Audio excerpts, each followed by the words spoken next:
Hello, everyone. Welcome to my December book nook. I'm joined today with Bryan Johnston, author of Death Warrant, which came out earlier this year. Welcome, welcome. How do you do? It's so good to chat about this delightfully Black Mirror-esque, but with a bubbly main character vibe book. And I'll want to get stuck right into it. But first, Bryan, please tell us a little bit about yourself.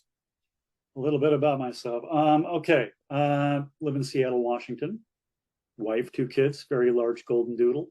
I am the creative director. I guess my full-time job is I'm the creative director for a audio series company. Used to work in television for about 25 years. Had the best job in the world for 10 years as I was a movie reviewer on TV. So that was sweet. Never paid for a movie for 10 years. That was awesome. So there you go. That's me in a nutshell. Hold on, you got paid to watch movies and tell people what you thought about them. Yep. That is living the dream. Did you get like popcorn sponsorships or anything like that? No, I was doing it for the TV station that I worked for. So just the fact that I got free movies for a decade was plenty. That's very cool. Well, and it makes a lot of sense because of what Death Warrant is about. Could you give us a little summary of what this novel is about? Oh boy. Okay, let's see here. Sum it up. Got our main character, Frankie Percival, and she's kind of a low rent stage performer. She's a mentalist, and she performs at bar mitzvahs and office parties in a low rent theater. And she has decided to cash in her chips. Okay, she has agreed to be assassinated live on TV on the biggest TV show on the planet. It's called Death Warrant. She's got her reasons. And but once she signs her life away, so here's the deal. Once she signs her life away, they completely erase the whole idea from her mind. And so she goes about her life not knowing that she's going to be killed in spectacular fashion. So the reader knows that she's going to be killed, but Frankie herself doesn't know she's going to be killed. So every person she meets could be her assassin. So there you go. It's so fascinating watching it unfold, because you really get the sense of ignorance is kind of bliss in a lot of these cases. Yeah. Because I know I would be a nervous wreck if I had signed my life away and decided, well, I have no idea when it's going to happen, but I am now going to be looking at the bus driver funny, the guy who delivers food funny, the person who walks their dog by my house funny, and it just wouldn't make for a good last few days. That's exactly it. And what's interesting is I wanted to make the company of Death Warrant a very, very professional company. They don't see themselves as evil. They see themselves as providing a service, an entertainment service. So, it's a reality TV show. And so they treat the people with utmost dignity.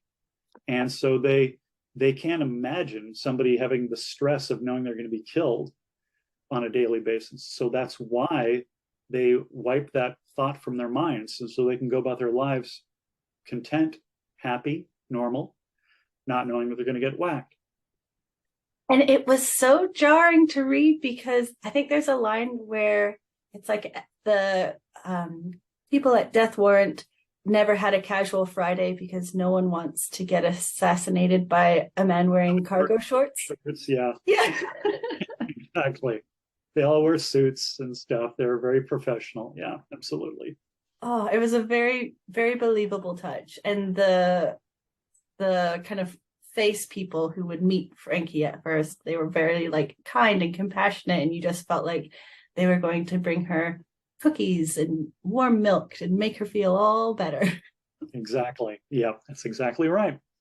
So I hate having villains that are like twirling their mustache and rubbing their hands together. I just don't. I think those are bad villains. So I wanted to make the villains, somebody that you're just not quite sure if they're villainous or not. That makes so much sense. Yeah, the most believable villains are the ones you agree with, and then you're kind of thinking, am I a villain for agreeing with them? Well, probably my favorite villain of all time is Hannibal Lecter. And Hannibal Lecter is a psychotic madman but he's always so polite, and he is always so, thoughtful, and he's smarter than you. And so you almost root for him at times. It's so yeah, it's my inspiration for trying to make an interesting villain.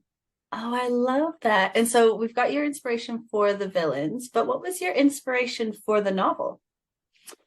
Well, when I wrote this book, I had just finished a previous book, and my commute to work was always like about 45, 50 minutes. And so I would usually spend a lot of my commute just turning over ideas in my head.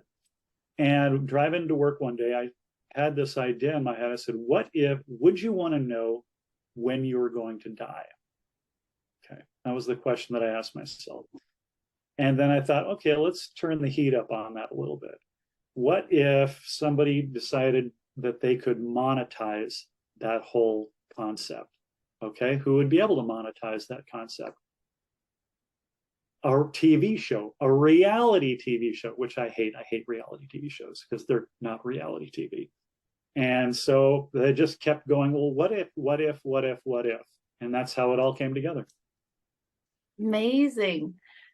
And I guess with that train of thought too, you get into an interesting, because one of the pieces with Death Warrant is that, like you said, they wipe the person's memory. So then you have to make all of those little, I don't know, the fine print of the show make sense, and then present it in a way that a viewer would want to watch it. It would be such a mind game to just set up a game like that. It was, I spent so much time going back and trying to shoot holes in everything. How would somebody, what if somebody, oh God, honestly, there's so much, there are so many aspects of it that I sat there going, how can I make sure that this is believable? Because somebody will always ask the question, well, that can't happen because they would have done this, or somebody would have thought of this. And so, yeah, I spent a lot of time trying to paper those over to make sure that there were answers for all of those issues. Effectively removing the eagles from Frodo's journey. Exactly. There were no eagles. He had to do the walk. Exactly. Why didn't he just jump on an eagle's back and fly to Mordor and Mount Doom? Duh, he could have done that, but he didn't. Do you have one off the top of your head, one of those plot holes you had to fill, or one of those kind of caveats you had to cover? Gosh, you would ask me that one. And there was a lot of them. There were so many of them now that it's been like a year since I wrote those two. That's hard for me to remember. Let me think here. I think one was when Frankie goes in to sign up, and she's trying to play the role of the reader, asking these questions, saying, now I come in saying that I want to get whacked, and you're saying that by the time I leave this building, I will have completely forgotten it, right? And the guy's like, yes, that's absolutely true. And she says, well, what if I told my friends? What if I told my friends that I was going to do this? Then they would come back and tell me later on. And they said, no. As soon as you contact us and sign up, we keep track of your phone records. We basically send somebody out to track you, follow you.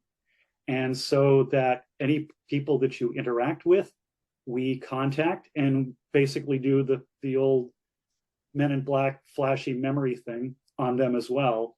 And so, yes, they try to cover their bases every step of the way to make sure that nobody is the wiser. Interesting. And it's so good that you did spend that time to kind of cross the T's, dot the I's, because it makes it feel so believable. Like you're getting this spiel as the reader that Frankie herself is getting, and you're thinking, well, of course, that makes sense. And even the little things like how they go about erasing her memory, and how they have to actually make sure it doesn't come across that she's going to get paid for her life. She has to pay them so that it's not, what did you phrase it? It was like, so that you're not attracting people in desperate situations. You did a very good job tying up all those loose ends so that as the reader, you're like, Yep. This seems like a corporate reality TV show that I probably wouldn't watch, but I get why people do. There was a Scottish horror movie. So it's a werewolf movie. It's called Dog Soldiers. Really like the movie. And remember when I watched it, I went, okay, the people in this movie are actually acting like people would in a real situation. If they were trapped in a house, I mean, one guy's trapped in a bathroom and the werewolves are outside trying to get in, and he used a butter knife to cut through the drywall to escape through into another room. And I went, okay, good. He did absolutely everything in his power to escape. Everything. He used a Mhm. butter knife to cut through the wall. I went, good. That's the way it should be. You got to do everything you possibly can. And so I wanted to treat my book the same way, you know, cover every base, do whatever is humanly possible to make sure, you can reach your end goal. Oh, I love that. And the main character you've given us is, she proves herself right away to be quite intelligent and quite resourceful. And as you mentioned before, she's a stage performer and a mentalist. So what Yeah. drew you to writing a main character with those traits? I'm a big fan of Sherlock Holmes. And Sherlock Holmes didn't have a superpower other than he was extremely observant. And so I thought it would be kind of interesting to make a character who had that superpower of observance. And that's what mentalists are. They're extremely observant. They spot things. But then they also know how to manipulate people, how to make people say and think certain ways. And when I was like in junior high and high school, I was a big fan of magic. And I liked Doug Henning and Copperfield and guys like that. And so that's always been kind of an interest for me. And so I thought, okay, let's make this character who has their ability, this superpower of observance. And then it just started going, what kind of profession could she have that where she could actually do that for a living? Like a private investigator? No, that's been done before. And I thought, well, okay, let's just how about a mentalist? Mentalists aren't magicians. There's illusionists, there's sleight of hand magicians, and there are mentalists. So there's all these different aspects of the magic world, as it were. And so I just thought it would be an interesting profession. You could have a lot of fun with it. You could make it really theatrical. And it was just a lot of fun doing the research on that too. Well, and what kind of research did you need to do to portray that mentalist character? Well, I went online and did a lot of digging about mentalism. And what's this guy's name? Oh, I can't think about his name. And he's a very famous mentalist, but he does this. There's a terrific video where he invites Simon Pegg, the actor, okay, and he had Simon Pegg write down what Simon Pegg said, I want for my birthday, okay, and he wrote it down and he put it in his wallet. And then a week later, he came back and met with the mentalist, and they sat down in this room and they had this conversation. By the time the conversation was over, he had convinced Simon Pegg that Simon Pegg wanted a BMX bike for his birthday. And then he turns around and inside a box, there's a BMX bike. And then he says, I want you to look in your wallet and look at what you wrote down. What did you write down that you wanted for your birthday? And he goes, I wanted a BMX bike. And he says, really? You sure about that? And he goes, yeah, I'm convinced. He opens it up and it says a leather jacket. In that 3 to 5 minute conversation, he had convinced, absolutely without a shadow of a doubt, had convinced Simon Pegg to think that he wanted a BMX bike. And that I watched that video and I went, holy crap, that's freaking amazing. You should look it up. You should look it up sometime. It's a terrific video. He had put objects in the room that suggested a bicycle, okay, artwork that suggested a bicycle.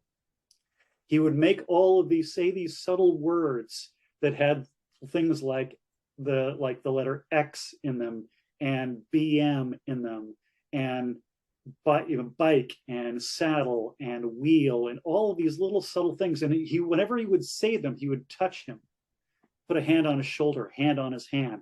And so that his brain would get focused on those little subtle words. And it's remarkable. It is absolutely remarkable how he made him think the way he wanted him to think. And I went, okay, that's what I want Frankie to be able to do. That's fascinating. I'll definitely have to look at that video. Do you have a favorite moment where Frankie is kind of using her mentalism superpower? And do you mind sharing it with us? I will, but I can't give too much away. It's when she's talking with Myrna, who's kind of her handler, who is determining whether she is of sound mind and body.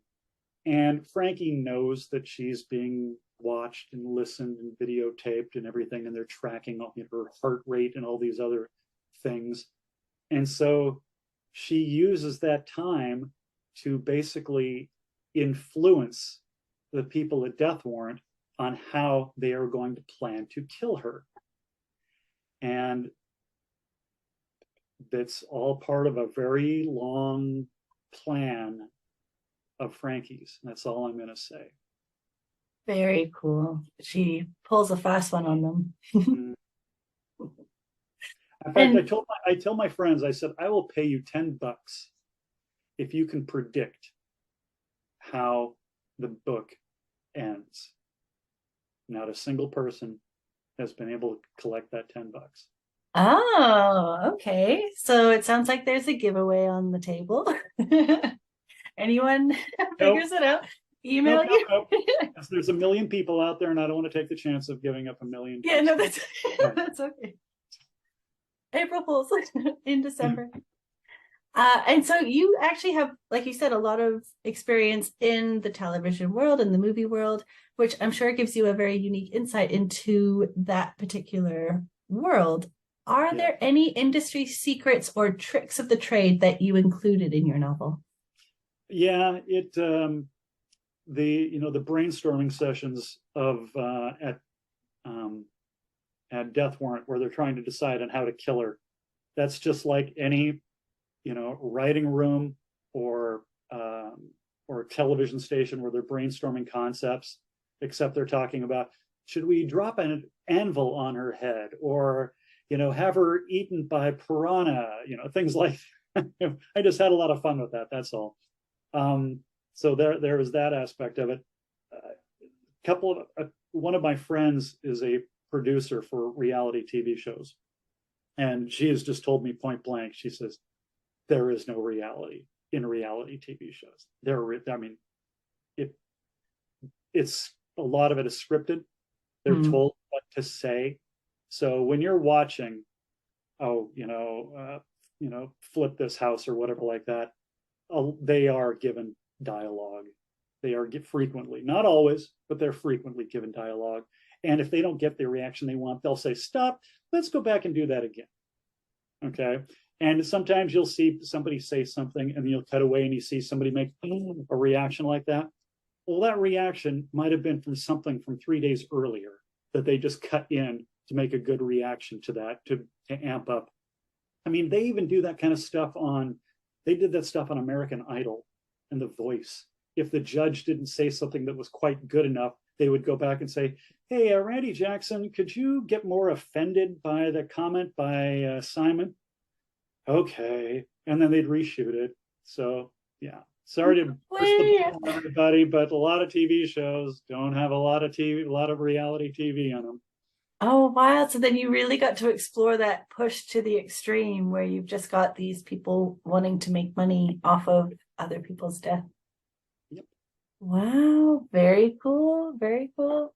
Is there a main theme that you explore in your novel, or a message that you're hoping shines through for readers? Apart from reality TV isn't real. That's probably the main theme, honestly. I shouldn't say that, but it's just, I just wanted to show the absurdity of how, reality TV shows, where else could they go to? So I wanted to go, where is the farthest that they could go to? Furthest, excuse me. Where would be the furthest that they could go to? Okay, killing people for basically like, the Romans did, in the Colosseum, doing it for entertainment. Yeah, So, we go full circle. pretty much. Mhm. Yep. Wild. Is there something that you've written into your book that you're most proud of, or something that you really geek out over? I wanted to make sure that the opening line of not the introduction, but the first chapter kind of set the tone of what people could expect. And so here, let me read it to you. If you're going to be summarily executed, at least you want the place that's arranging it to have a couple of nice rugs, just for appearances. Nobody wants to be offed by some fly-by-night outfit that considers IKEA the height of corporate decor. So I just wanted people to sense that okay, it's not too serious. It's got some humor in it, and we're talking about people getting killed. So But I think that's what was so intriguing about your novel, is that we have this main character, and we mentioned this before we started filming, where her tone of voice and her kind of outlook on life is so positive and so bubbly and so like she does finger guns type thing. yeah. She's just that kind of joke. Yeah, exactly, joking her way through life. But then we have this very serious premise of, well, she's paying this company to kill her on live TV so that her next of kin gets the payout of the viewings. So it really mirrors that sense that you get when you're watching a reality TV show, where you could watch someone cry about the worst thing that happened in their life, and you're just kind of sitting there like, I am entertained by this. Like, you did such a good job at mirroring that feeling in your novel. You brought something up we probably should make clear to your viewers, is why would somebody sign up for this? Why would somebody sign up to be killed? So the idea is that if you sign up to be killed, if Jordan says, I want to be killed, they would say, okay, your next of kin, your designee, as it were, you would say, okay, I want to make sure that my brother benefits from this. And so your brother or sister, whomever you sign up, will get a percentage of the advertising revenue.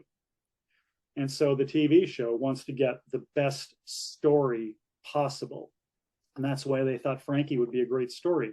She's willing to die because she wants to get money to her brother, who was in a horrible motorcycle accident 10 years earlier and was left brain damaged and can't really support himself anymore. And she's doing this very altruistically. She wants to help him out. She thinks that he will benefit more than she could benefit by just living her life the way she's currently living. Plus the fact that she's a mentalist, they thought that was kind of interesting as well. So the better the story, the better the backstory, the higher the advertising revenue that comes in, and that's how they make their money. Amazing. Yeah, it's definitely worth a read, and it's not so grim and dark that it's not a good holiday read, because I read it recently this month and it was so fun, and I had to keep reminding myself, no, it's very serious, but it was just so fun to read. Yeah, I had an awful lot. It's interesting. The backstory of how this book came about was I wrote this book story. Oh gosh, it's got to be 4 years ago.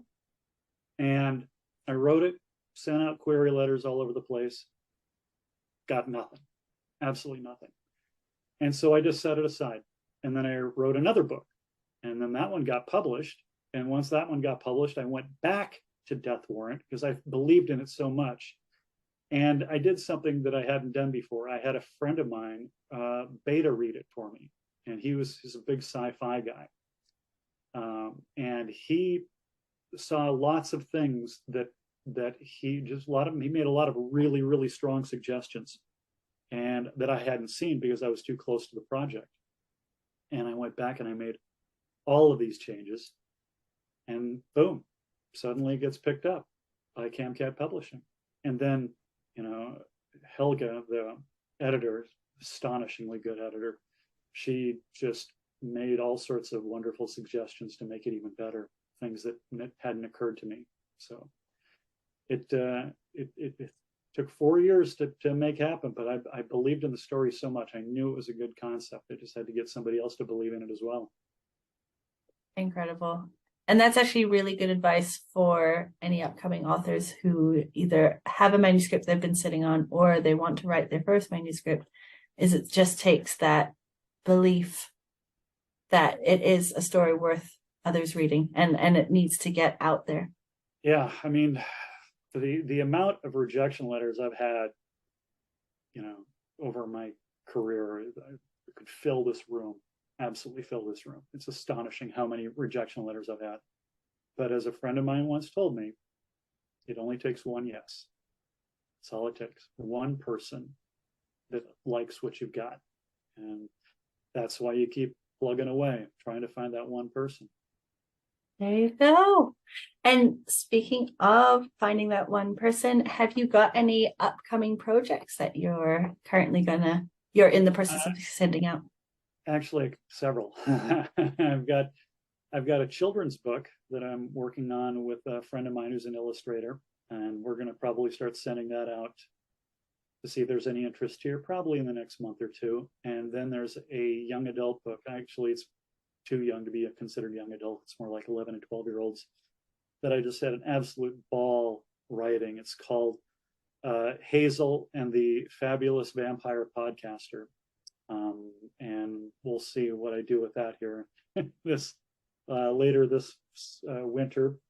And then I've also just started work on a nonfiction book that focuses on a 6-week window back in 1991 where American music just completely changed in 44 days. So I just started the research on that literally in the last 2 weeks. So that's that's my writing projects on top of my full-time job.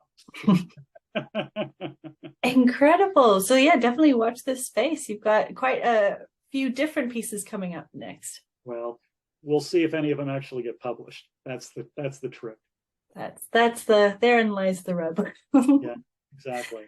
And if we are hoping to keep up to date with any new projects or anything that may come out with regards to Death Warrant, where can we find you online? BryanRJohnston.net. .com, I think. I've got 2 different websites. And that would be Bryan with a Y, BryanR Johnston.com. Perfect. And I can put that in the link below, so people all they need to do is click on it. But thank you so much for taking the time to talk about Death Warrant. Do you have a copy you can hold up? I do, on the floor. Oh, amazing. All covered in dust. It's so cool. Yeah, definitely give it a read. It's out already. So all you need to do is go onto the Camcat website, Amazon, anywhere you can buy books, and pick yourself up a copy. And yeah, not all reality TV is real, but this was real talking to you. Thank you so much for your time. It's my pleasure. Thank you. Bye-bye.